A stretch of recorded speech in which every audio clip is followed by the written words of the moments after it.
السلام عليكم ورحمه الله وبركاته. اهلا بكم، انا عمرو محمود وده الفيديو 13 من كورس تعلم اساسيات ادوبي بريمير برو. الحلقه اللي فاتت اتعلمنا ازاي نتنقل بين المشاهد بينهما باستخدام الترانزيشنز. النهارده برضو مع نافذه افكتس بس علشان الفيديو افكتس او تاثيرات الفيديو. يعني الحلقه النهارده ببساطه هي ايه الفرق بين الترانزيشنز والافكتس. الترانزيشنز بيتحط بين مقطعين علشان يعمل التاثير بينهم، لكن الافكت بيتحط فوق المقطع نفسه او فوق اللاير علشان يغير شكله او لونه. زي مثلا اننا نحول فيديو ملون لابيض واسود، نضيف عليه مثلا تاثير تلفزيون قديم، نعمل تشويش على مكان معين او على جزء معين. النهارده هنعرف مكان التاثيرات دي وهنتعلم ازاي نطبقها، والاهم من ده كله ازاي نتحكم فيها بعد ما نطبقها. يلا بينا على بريمير عشان نبدا مع بعض. انا عندي على التايم لاين مقطع فيديو عادي جدا اللي انت شايفه ده بالالوان، وعايز اطبق عليه تاثير يخليه ابيض واسود. هنروح لنفس نافذه افكتس اللي اتعرفنا عليها في الحلقه اللي فاتت، بس المره دي بدل ما نفتح فولدر فيديو ترانزيشن هنفتح الفولدر اللي تحته اللي اسمه فيديو افكتس. اول ما نفتحه هنلاقي كميه فولدرات باسماء غريبه ممكن تخض اي حد في البدايه: جنريت، ديستورت، شاربن وبلور. علشان ما نتوهش في كل الفولدرات دي، بريمير عمل لنا اداه بحث في نافذه افكتس فوق خالص اهي. مربع البحث اللي قدامك الصغير ده بنكتب فيه اسم التاثير اللي احنا عاوزينه وهو بيجيبها لك في ثانيه. انا عاوز تاثير الابيض واسود، فهكتب في مربع البحث بلاك اند وايت. اول ما كتبت فلتر لي كل حاجه وظهر لي التاثير اللي انا عاوزه. بس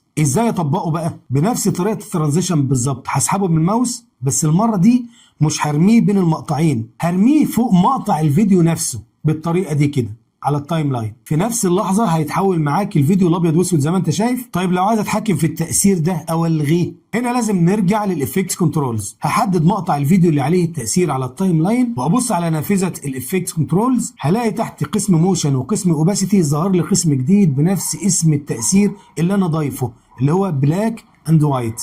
القسم ده هو غرفة التحكم الخاصة بالتأثير ده. جنب اسم التأثير في علامة اف اكس صغيرة، العلامة دي زي زرار النور كده، لو ضغطت عليها بتقفل التأثير بتاعك مؤقتا علشان اشوف الفيديو قبل وبعد.